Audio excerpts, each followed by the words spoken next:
Sábado 10 de la mañana, la hora en punto de tu hora del maestro, el espacio más esperado por ti porque te llenamos de aprendizaje, de mucha sabiduría y no tienes que ser solo maestro, también como alumno aprendes o como padre de familia. Es la hora del maestro y es un programa que patrocina la Universidad Santander, justo la Universidad de los Maestros, para que de alguna forma más didáctica conozcas a personalidades muy expertas en varias materias para que las adaptemos en nuestras instituciones educativas o bien sepamos nuestros derechos como alumnado dentro de las escuelas o la educación.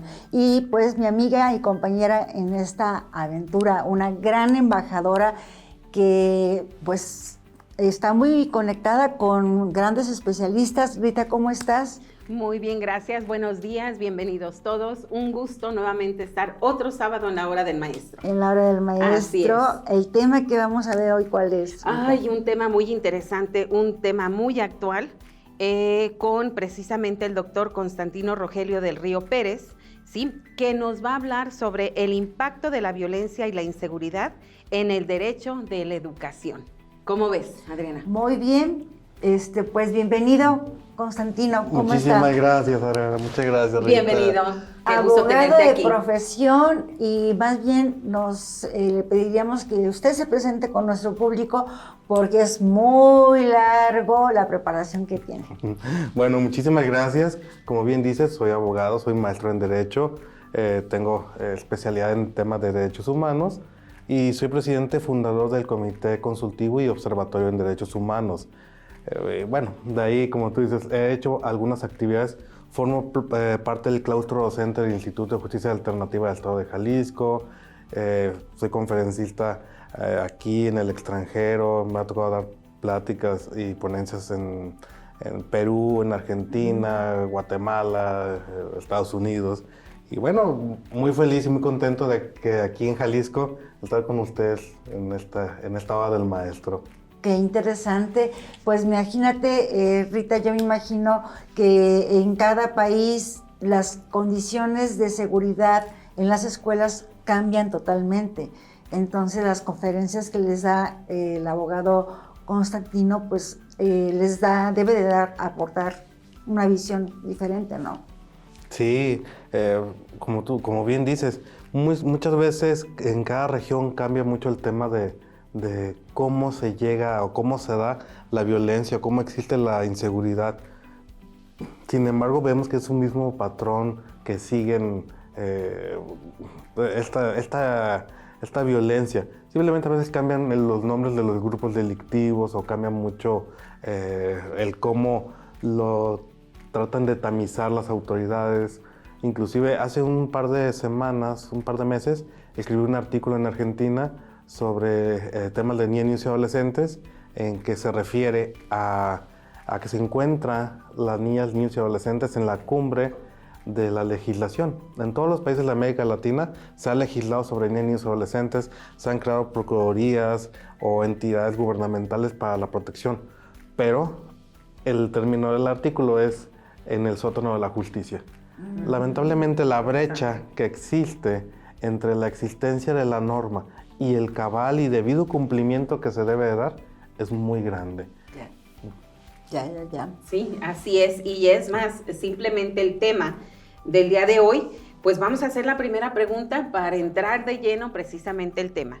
Bueno, Constantino, desde tu visión, ¿cómo se da la violencia y la inseguridad en el sistema educativo?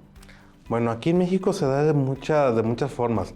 Lo vemos desde casa, el trayecto y la propia institución. Porque muchas veces cuando hablamos de violencia educativa o hablamos de violencia en los centros de educación, nos enfocamos a la violencia que se da dentro de. Pero muchas veces en el propio camino hay muchas zonas que son muy violentas y las instituciones se encuentran ahí y a veces de su casa a la escuela son violentados. Que ya una pandilla ya los golpeó, que ya los están robando y eso va creando deserción. Ahora sabemos que también existen muchas comunidades que están marginadas y que lamentablemente también el camino se torna peligroso. Yo creo que recordamos cuando, bueno, por lo menos yo recuerdo cuando estaba chico, que a la escuela nos podían dejar ir hasta caminando, nos dejaban ir en el camión y había la seguridad y la tranquilidad de que los robos eran muy esporádicos. Sí. Pero ahora realmente, con uno trae a sus hijos, no quieres soltar ni de la mano, los dejas en la escuela y te vas a veces hasta con miedo. Pero la violencia no nomás se da en el camino, sino también se da en contra de los alumnos y también en contra de los docentes y en contra del personal administrativo. Y se da de muchas formas. Hemos visto tanto el tema de las amenazas, vandalismo, pandillerismo, el tema del crimen organizado que se encuentra en los alrededores de las escuelas, que ya le están vendiendo algún tipo de droga o que ya están buscando a los jóvenes para reclutarlos en temas de crimen organizado. O a las niñas para trata. Trata de personas, así es. Hasta para venta de órganos. Y ahora hay muchos medios de lo que se hacen llegar el crimen organizado, que ellos sí están muy bien organizados. Ojalá que las autoridades y nosotros como sociedad estuviéramos tan organizados como el crimen. Porque va hasta por redes sociales, hasta por juegos, videojuegos, juegos en los tablets o en los celulares. De repente ya están adultos sacando a jóvenes de las escuelas o de las casas para ser víctimas de algún delito.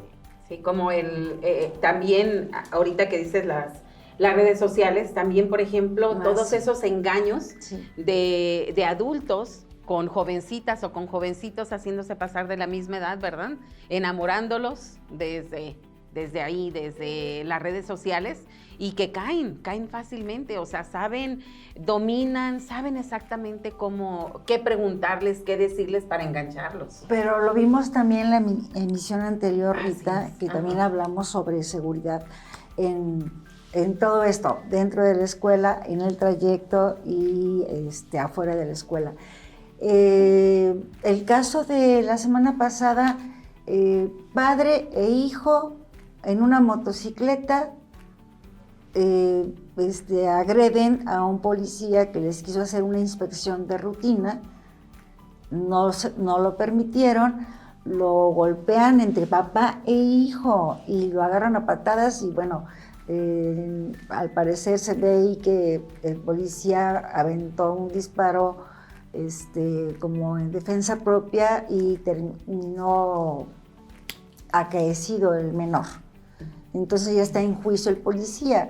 O sea, ya el vandalismo ya no le tiene miedo a los policías, aunque estén armados. Exacto, y precisamente ahorita que comentas algo muy importante. Ahorita comentaba yo que el tema se da no nomás con las autoridades, sino también con las familias y se da con el personal. Los docentes. Porque, por ejemplo, yo recuerdo anteriormente la figura de respeto que teníamos hacia los maestros, realmente era una autoridad. Y realmente era importante la enseñanza que daban los maestros hacia el alumno. Pero lamentablemente he visto que el respeto hacia el docente se ha ido en pique. Casi. Tanto por el alumno como por los propios padres de familia. Sí. Porque anteriormente el padre de familia decía, hay que respetar a lo que el maestro te está enseñando. Pero ahora, al contrario, al propio padre de familia viene a agredir al docente. Es correcto. ¿Por qué regaña a mi hijo? ¿Por qué está agrediendo? Porque le retira el celular, porque está embarrándole chicle o peleando a algún compañero en el cabello, cualquier cosa de agresividad o de bullying. Así es. Y luego se ha hecho muy fácil decir, yo soy jefe de una plaza, yo estoy en un grupo delictivo. Porque anteriormente la gente era feliz diciendo, no, yo soy abogado, yo soy médico, o hasta daban charolazo diciendo, yo soy funcionario público, pero no, ahora todo el mundo dice, yo soy del crimen organizado, Ay, yo soy no, de ya la con plaza. orgullo, ¿verdad? Ya Ya no es con al orgullo. contrario. Y realmente eso de repente causa temor a los propios docentes, al propio personal administrativo, y que dice, bueno, no me voy a meter a averiguar si es cierto o no es cierto. Entonces, todo ese tipo de violencia que se genera, que causa un estado de incertidumbre en la propia institución, bueno, genera la inseguridad. Luego, por ejemplo, me ha tocado ver en algunas escuelas, acá en algunas zonas limítrofes de la ciudad, en que está la narcotiendita enfrente de la escuela. Ay. Y luego de repente que ya están vendiéndolos o que ya están reclutándolos. Entonces, bueno, vemos que este tipo de caminos de inseguridad y esta brecha cada vez se va haciendo más grande. Y yo creo que las autoridades, por lo menos aquí en nuestro estado, bueno, en todo el país, se encuentran rebasadas. Pero también nosotros, como sociedad, no estamos aportando lo suficiente. Recordemos lo que se dice, que la educación comienza desde casa. Si desde casa no les enseñamos los valores hasta a las niñas y a los niños, precisamente para que no se genere esta violencia, para que haya un tema de respeto, bueno, nosotros mismos estamos generando el caos. Y entiendo que los derechos humanos han estado avanzando y son progresivos y van viendo que los alumnos tengan su derecho y de que los maestros no hagan mal uso de la autoridad que tienen. Pero yo creo que hemos malinterpretado algunos de estos conceptos y hemos dejado al docente en total estado de indefensión ahora frente del alumno, porque ahora el docente tiene miedo de llamarle la atención al alumno porque dice, me van a regañar, me va a gritar, golpear, y va a venir el padre de o familia y quién sabe qué va a pasar, que puede ser que hasta me corran. Ritas y Constantino, si les parece, antes de mandar a nuestro primer corte, yo quiero hacer una pregunta. El derecho tiene una gama de especialidades, entre ellas la del penal, derecho penal. Yo creo que ya son menos cada vez los abogados que se quieren meter a lo penal, ¿no? Me imagino. Así es. Bueno, yo creo que todo estudiante de leyes, su anhelo es convertirse en abogado penalista. ¿Sí? Porque es como, yo quiero defender, yo quiero estar ante una corte, defender casos criminales. Porque lo hemos visto en la televisión, porque lo hemos visto en las películas, y porque es algo que es muy llamativo. Sin embargo, en la práctica, yo creo que sí se ha reducido mucho la cantidad de abogados que se enfocan exclusivamente a la materia penal. Habemos algunos que nos hemos retirado de la materia penal precisamente por ese tema de violencia. Así es. Pues vamos a nuestro primer corte, Rita, y pues no te desconectes porque esto se va a poner cada vez más importante. Regresamos. Él es rudo. Y ella es Adriana García. Él es modelo, presentador, actor, influencer y pelea muy rudo en los reality shows. Y ella es escritora, presentadora, actriz de teatro, locutora, empresaria y mucho más. Y queremos compartirte una gran noticia. Cuéntanos, Adri. Que ambos nos acabamos de inscribir en la maestría en Ciencias de la Consultoría Política Estratégica de la Universidad Santander. ¿Por qué, Rudo? Porque queremos formarnos como líderes políticos asertivos. Que se atrevan a tomar decisiones justas para los ciudadanos de México. E impulsar el desarrollo de nuestro bellísimo país que beneficie a la sociedad. Por ello te invitamos a que si tú te quieres formar como un buen líder político, no dejes pasar esta valiosa oportunidad. Inscríbete ahora, el cupo es limitado y nos encantaría compartir las clases contigo, hacernos amigos y aliados.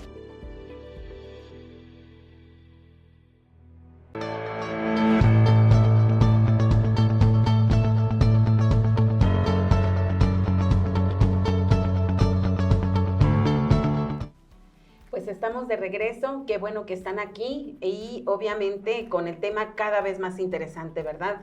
Adriana. Totalmente de acuerdo contigo. Estaba buscando aquí las especialidades de Constantino para que las comparta con nuestro público y vea toda la preparación que tiene. Sí, porque se presentó muy breve, sí, sin muy embargo breve, tiene muchísimas especialidades. Su carrera de Derecho, sí. sus maestrías, su doctorado, pero ¿en qué? También tiene un doctorado honoris causa. ¿De dónde hace? Platícanos un poquito más de ti. Bueno, usualmente no lo acostumbro a hacer, pero bueno, tengo un doctorado en investigación en Derecho. Ay, qué padre. Y también tengo 3 doctorados honoris causa, 2 de ellos por la Orden de la Abogacía Colombiana. El primero de ellos hace como 2 años y el año pasado me nombran doctor de doctores en Colombia, la misma Orden de la Abogacía Colombiana. Y aquí en Jalisco... Nadie es profeta en su tierra. Sí. Y aquí en Jalisco me otorgan el año pasado también un doctorado honoris causa, Liceo de Lideratos. Y bueno, hemos hecho algunas especialidades en España sobre temas de derechos humanos. Hemos hecho varias publicaciones enfocadas también a mecanismos alternativos de solución de conflictos. Inclusive hemos publicado algunos par de obras colectivas. Estamos precisamente por publicar una obra colectiva en tema de violencia de niñas y adolescentes, las distintas formas de violencia que sufren este sector de la sociedad, pero a forma de novela, precisamente para que todas las personas que lo puedan leer no sea un texto jurídico, sino que cualquier persona lo pueda estar leyendo y decir, identificar ellos mismos, oye, yo creo que a lo mejor a mi vecino le está pasando esto, o a mi hijo, o yo he visto estos cambios que narran en el libro, y bueno, al final de cada capítulo se narra qué es lo que se puede hacer. En este libro participan psicólogos, médicos, sociólogos, criminólogos, y dan su opinión desde su campo de expertise. Y bueno, va a estar muy, muy interesante. La idea es que va a ser gratuito para todas las personas, como una herramienta precisamente educativa para que en las escuelas lo puedan repartir tanto a alumnos como a padres de familia. Entonces, ser una edición en físico, así es. No virtual, porque pues últimamente ya casi todos los libros son virtuales, entonces esta estará en físico. Muy bien, excelente. Excelente. Bueno, ya que tocas el tema precisamente de los derechos que van a publicar en este libro, ¿qué papel juegan los derechos humanos precisamente en la inseguridad y la violencia en las escuelas? Bueno, es un papel muy importante porque si bien sabemos precisamente en los derechos humanos se contempla el derecho que se tiene a la educación y vemos que el impacto que genera la violencia y la inseguridad precisamente trunca este derecho humano a la educación. ¿Por qué? Porque vemos que muchas veces tanto la violencia como otros factores, no nomás la violencia, a veces la falta de oportunidades, la falta del trabajo, la falta de que a veces tienen que decidir una niña o un niño si trabaja o estudia, o muchas veces el crimen empieza a sacar a miembros de la familia para enfocarlos al área de crimen organizado. Entonces, el más pequeño va adquiriendo la obligación de alimentar a la familia. O muchas veces, cuando son víctimas también del crimen organizado, las familias... Mejor se van. Se van. O hay veces que, por ejemplo, el padre de familia es víctima también. Entonces, la obligación de los alimentos ya recae en los jóvenes, que tienen que salirse de la escuela para ponerse a trabajar para generar el sustento. Porque dicen, es muy importante la educación, pero es más importante comer. Claro. ¿Y hay alguna acción que hace precisamente Derechos Humanos para apoyar a esos niños, jóvenes, que se tienen que salir de estudiar precisamente para poder alimentar, para poder trabajar? Bueno, por ejemplo, a través de diferentes organismos gubernamentales como DIF, como la Procuraduría de Protección de Niños y Adolescentes, se establecen algunos mecanismos. Por ejemplo, la CIPINA, de la cual yo soy miembro del Consejo Consultivo Estatal, del Sistema Integral de Protección de Niñas, Niños y Adolescentes. Entonces la CIPINA trabaja para formar lo que es un plan integral de restitución de derechos. ¿Qué quiere decir? Para garantizar la seguridad de una niña, un niño o un adolescente, se tienen que tutelar varias áreas importantes, como lo es la alimentación, la vivienda, la salud, la educación, desde luego, el esparcimiento, la seguridad, entre muchos otros. Entonces se crean estos planes integrales de restitución. Entonces cuando un niño, niña o adolescente es víctima de algún delito, la Procuraduría los acoge y empieza con este plan integral de restitución de derechos.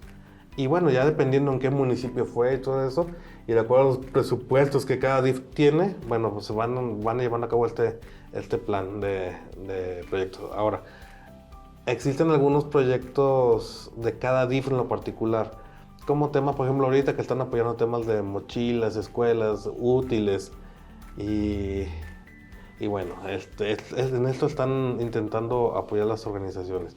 La policía, por otro lado, o las áreas de seguridad pública, también tienen como nuevos proyectos el estar generando una mayor y constante vigilancia en las periferias de las escuelas, en los horarios escolares.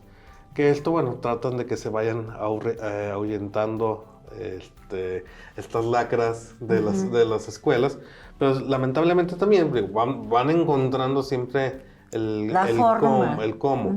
Es, por ejemplo, si me refiero al caso de la niñez institucionalizada, aquí en Jalisco tenemos alrededor de 4.500 niños en casas hogar.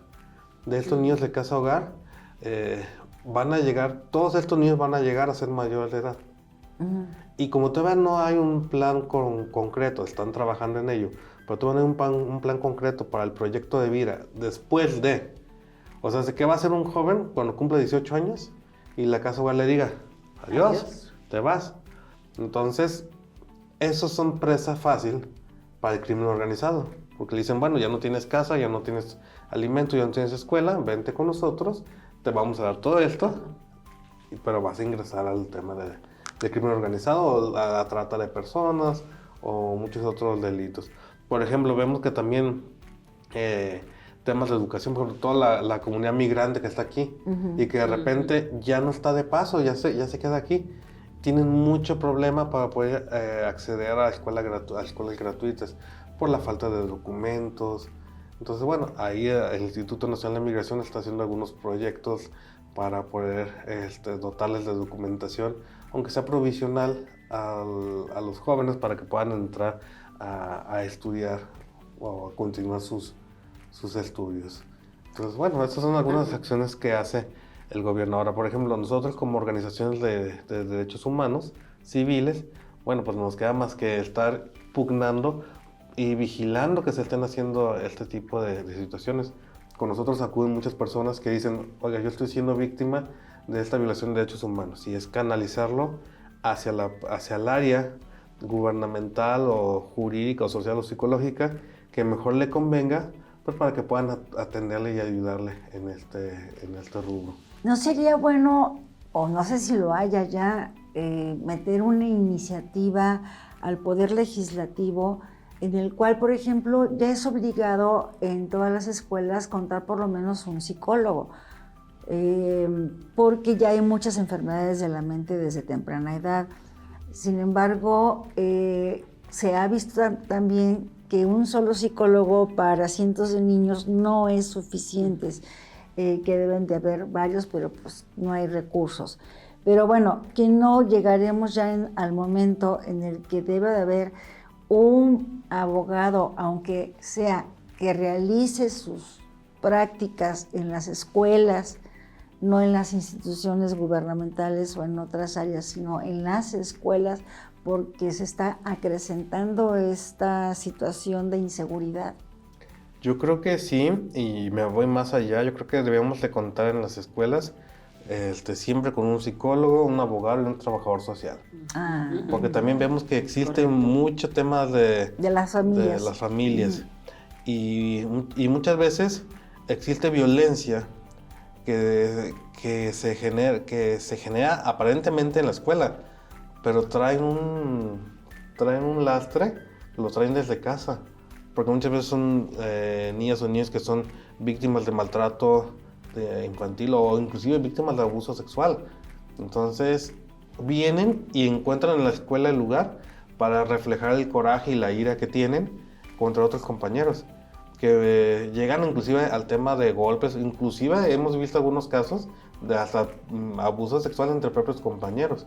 ¿Por qué? Porque traen un coraje y traen un odio social que vienen arrastrando, y que muchas veces el docente con tantos alumnos no alcanza a detectar o no tiene las herramientas necesarias para detectar cuando alguien está siendo víctima.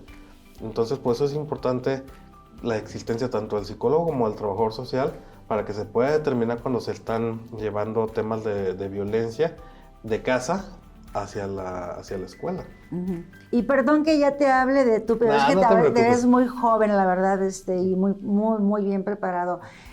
Aparte que es un amor. Sí, ¿verdad? Sí. ¿Tú cuentas con algún buffet o despacho para asesorar a maestros, padres de familia, escuelas, alumnos en general, que nos puedas compartir tu teléfono y redes? Sí, cómo no. O sea, cuento con mi oficina en lo particular, y tengo también la organización del Comité Consultivo y Observatorio de Derechos Humanos, que se encarga más de hacer como señalamientos así como puntuales. No es tanto un acompañamiento, pero sí les hace a veces un diagnóstico de qué es lo que se debe hacer, uh-huh, o qué herramientas implementar en las escuelas y todo eso. Y también se da por parte del comité consultivo y de otras instituciones educativas el tema de un curso sobre mediación educativa, de cómo evitar que el conflicto trascienda, o cómo evitar que el conflicto crezca y que se pueda llevar a cabo una mediación entre alumnos, docentes, alumnos, padres de familia, docentes. O sea, una mediación con las personas involucradas en el conflicto. ¿En dónde te podemos encontrar tu teléfono que lo puedas proporcionar? Sí, ¿cómo no? Uh-huh. El teléfono es el 33 16 13 2208 y el correo electrónico es ccodh2021@gmail.com. Perfecto. Aquí está apareciendo en la pleca debajo de la pantalla para que lo anotes, y va a estar constantemente apareciendo por si no lo alcanzas a notar, lo tengas muy en cuenta tú que nos ves del otro lado de la pantalla. Constantino, has hablado, hemos platicado sobre la violencia de los estudiantes, de los niños, de los jóvenes, pero la violencia también llega a afectar a los docentes y al personal administrativo, o nada más es exclusivo del bullying, ¿verdad?, para los estudiantes. No, desde mi personal perspectiva, yo creo que en los últimos años el docente se ha visto víctima de mucho tema de violencia y de acoso, inclusive hasta por parte a veces de los propios alumnos. Hemos visto cómo ya hasta en videos de YouTube o de TikTok suben de cómo el alumno agrede al maestro y se sienten hasta orgullosos de eso, el que le avientan cosas, que le contestan, o han llegado inclusive hasta las agresiones físicas, a los golpes. Entonces yo creo que el docente está viviendo una época que nunca esperó vivir. El sitial del docente, que era siempre una figura de respeto, se ha perdido por completo, lamentablemente. Y yo siento que hay mucho tema, por ejemplo, de ignorancia del alumno, de que ignora al docente, que no le hace caso, que se mete nomás al salón por causar conflicto y luego se sale. Entonces yo creo que se ha vivido mucha violencia en ese tenor. También con el tema de los padres de familia, porque anteriormente alguien hablaba con un padre de familia, oiga, su hijo me está haciendo esto, y el padre de familia tomaba cartas en el asunto. Ahora las toma para en contra del maestro, y de repente ya están denunciando al maestro por maltrato. Por ejemplo, vimos como a nivel universitario, en las universidades, se hablaba del tema de acoso del parte de los maestros. Sí, no niego que seguramente debe haber existido algunos casos, pero ahora de repente ya lo usan como estandarte de que o me pasa o lo publico como acosador, o lo publico como maltratador. Y bueno, yo creo que no debemos de llegar ni a un extremo ni al otro. O sea, definitivamente no se puede permitir el acoso por parte de los maestros, pero eso no quiere decir que todos los maestros y maestras sean acosadores. Y desde luego, ahora ya no pueden poner calificaciones a su criterio, porque de repente ya se encuentran bajo amenaza de que los van a subir a redes, de que lo van a hacer esto, o inclusive llegan hasta con amenazas de muerte. Hemos recibido nosotros algunos casos en que el maestro dice, oiga, es que este niño ya me dijo que es hijo de fulanito, que llegan en una Suburban por él y todo eso, y tengo miedo de que algo me pase a mí o a mi familia. Entonces, pues yo prefiero o no darle clase a él, o le pongo 10 y me quito el problema. Entonces, todo este tipo de situaciones, el maestro en los últimos años ha estado siendo víctima de esta violencia, y que muchas veces no sabe ni qué hacer. Muchas veces la propia institución educativa no sabe cómo responder hacia este tipo de casos, porque dice, bueno, y si lo suspendo y luego de repente, después de esta suspensión, toma represalias en contra de la institución. Y es que suena contradictorio, porque el derecho a educación es obligatorio, pero ¿cómo suspender o no recibir a esos alumnos agresivos, conflictivos? Te encuentras como que en una situación, en un círculo vicioso que no sabes cómo actuar, ¿no? Esa es una observación. Y la segunda, ¿son igual de agredidas las maestras que los maestros? ¿O es más con los maestros varones? Son diferentes el tipo de agresiones. Por ejemplo, con el maestro varón se va más a la violencia física, se va más a la violencia, a veces hasta de empujones, de verbal. Y con la maestra mujer se va muchas veces al tema de ignorarle, de faltarle el respeto, hasta temas de connotaciones sexuales. O sea, llegan a ser diferentes tipos de violencia, dependiendo si son también alumnos o si son alumnos. Sí, y depende también, por ejemplo, el grado escolar, si hablamos de niñas o niños de primaria o de secundaria o de universidad. O sea, yo creo que depende mucho. Yo siento que los dos son violentados, pero de diferentes formas. Por ejemplo, de igualdad, como por ejemplo también en los docentes que son que tienen algún tema de alguna discapacidad o temas de inclusión, también yo creo que se burlan. Me ha tocado ver, por ejemplo, algunos maestros con problemas, no sé, de dicción, o con maestros que están en silla de ruedas, que son víctimas de burlas de los alumnos. Entonces, bueno, yo creo que la violencia se ha generalizado hacia el docente de diferentes formas. Pero yo siento que, por ejemplo, también ahora tenemos que ver la forma de adaptar todo esto. Obviamente ya no se puede volver atrás, el cambiar otra vez la mentalidad de las personas, de los padres de familia.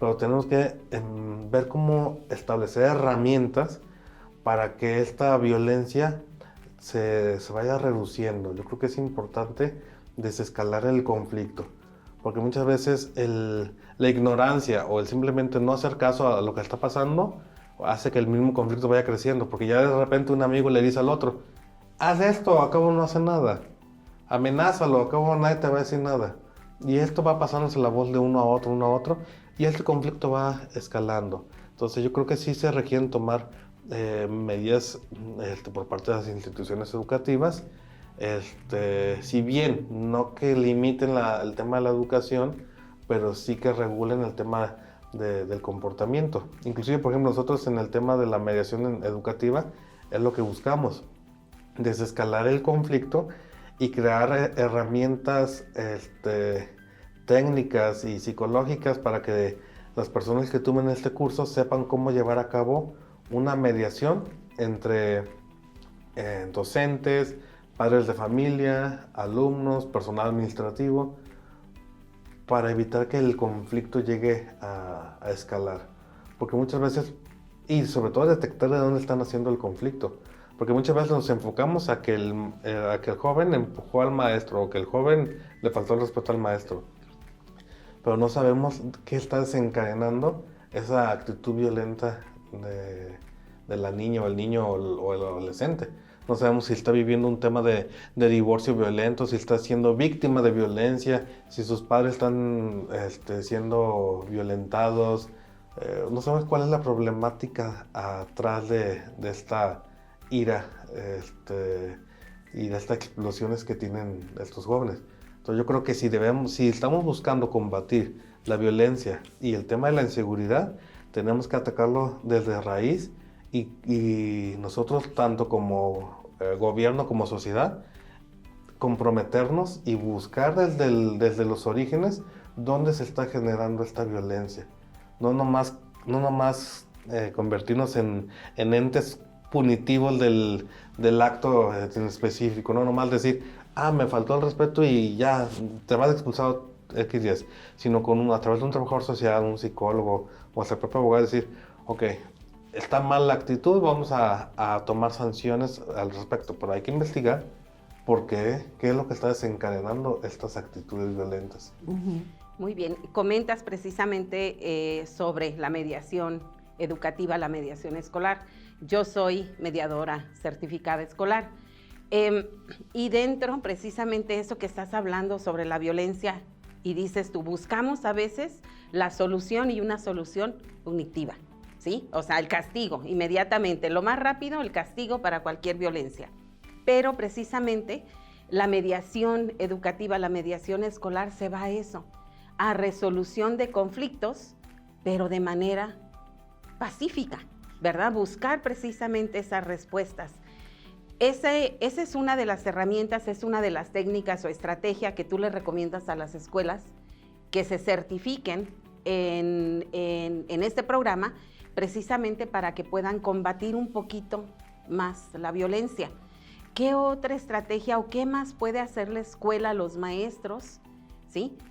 A través de derechos humanos, a través del derecho de la educación, para resolver toda esta situación o tratar de resolver, porque tú mismo dijiste, o sea, ya es una bola de nieve, ya la verdad, retroceder es muy difícil, pero ahora sí buscar las soluciones. ¿Qué otra solución, estrategia tú recomiendas? Bueno, de alguna forma recomiendo también que hay que tomar diferentes cursos que nos capaciten como docentes a cómo lidiar con temas de conflicto. Y no nomás hablo del tema de la mediación, sino cómo gestionar el conflicto.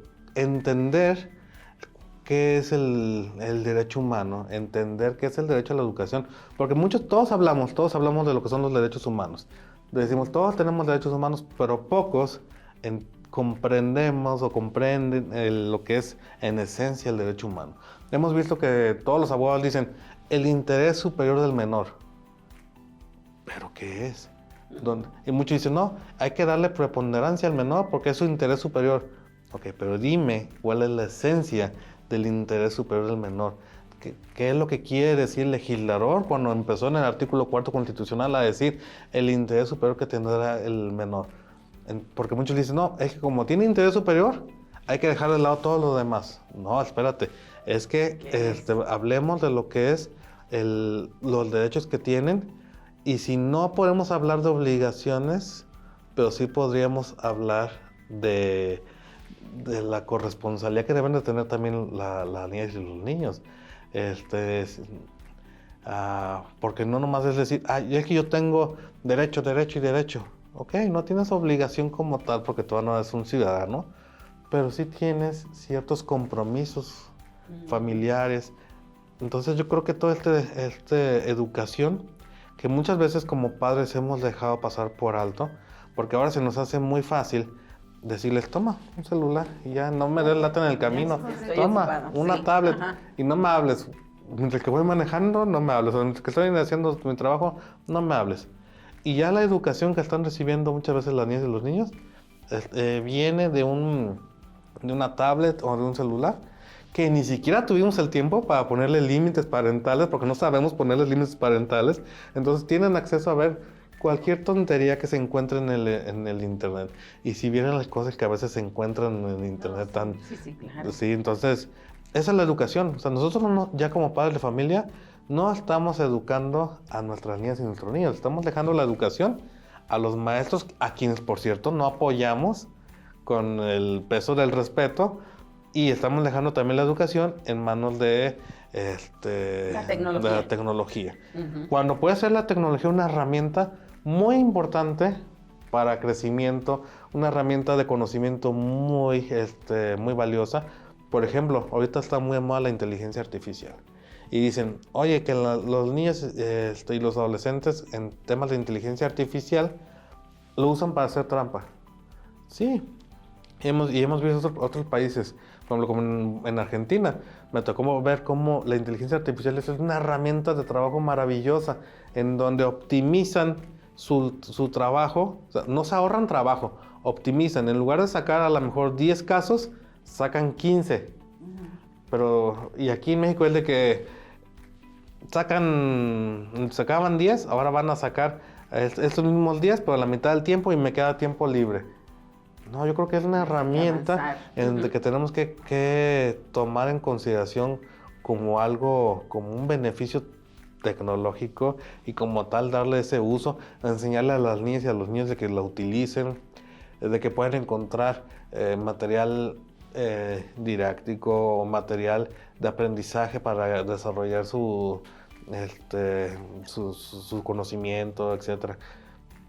Entonces yo creo que como padres también de familia necesitamos crear ese camino y poner la atención a qué es lo que están viendo, y bueno, continuar con el tema de que la educación nace de casa.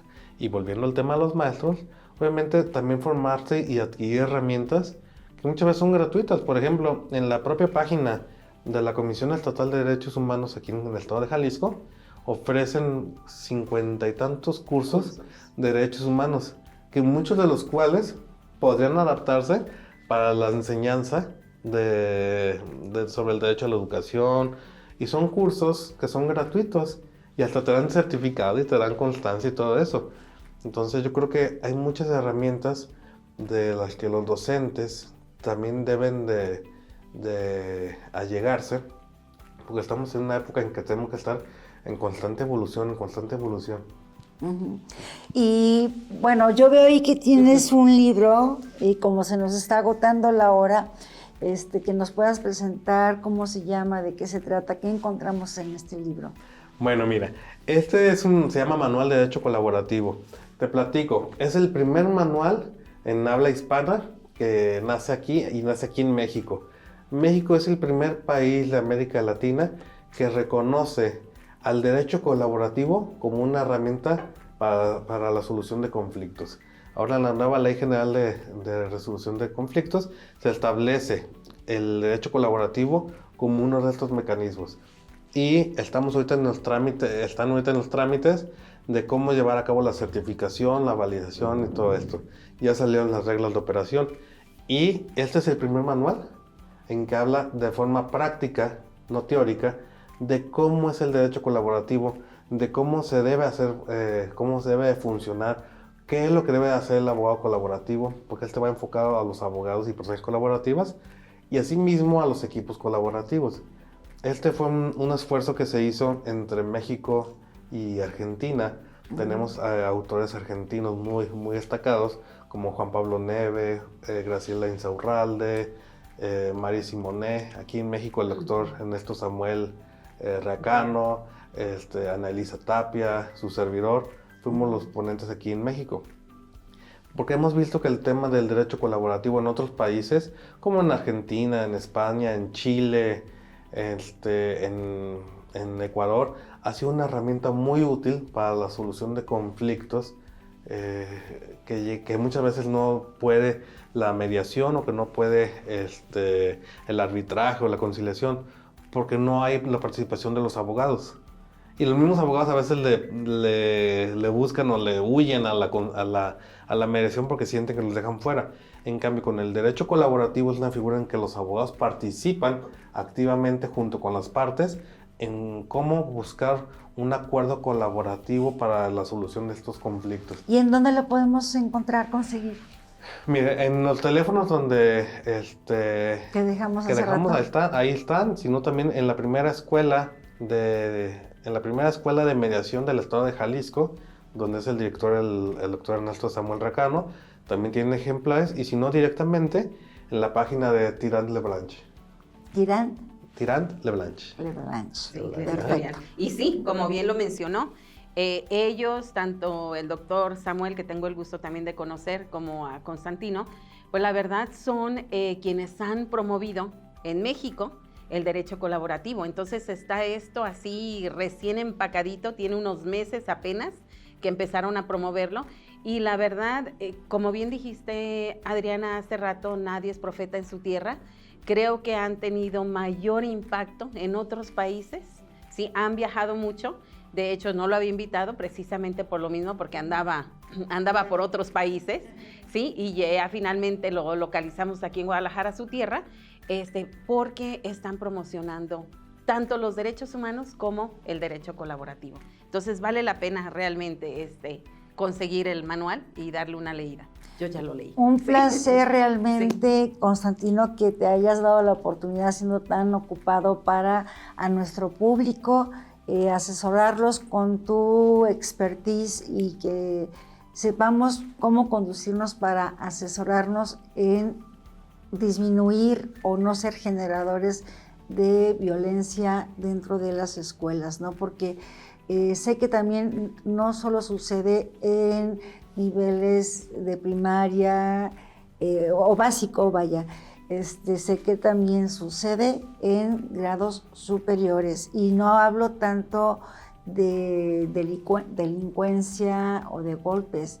Se enojan los o las alumnas porque hay una rúbrica de evaluación, no cumplió con esa rúbrica de evaluación, reprobó digamos, el producto, el examen, lo que sea, y no acepta, y es una discusión tremenda donde se ponen a agredir, sobre todo porque ya muchos adultos, adultos que no terminaron una carrera pueden estudiar, sobre todo en línea, y como ya tienen cierta experiencia, ya no quieren volver a retomar o desaprender para volver a aprender, y se vuelve un tanto conflictivo, ¿no? Sí.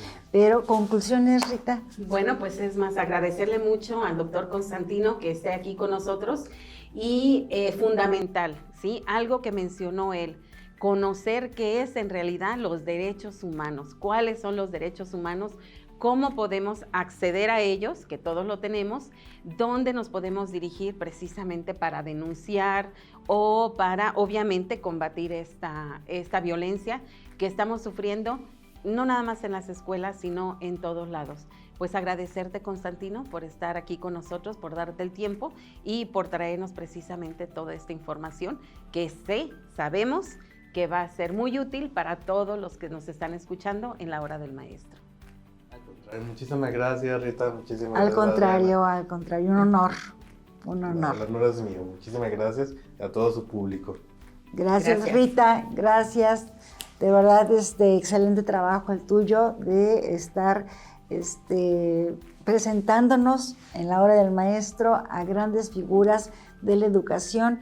Y bueno, espero que te haya gustado y que tomes cartas en el asunto para que tu escuela sea segura, o si eres padre, para que tus hijos estén seguros en la institución donde los tienes, y para que también tomes conciencia como padre de familia, donde tienes que colaborar educando, apoyando a educar a tus hijos para que disminuyan esa agresión y los pongamos,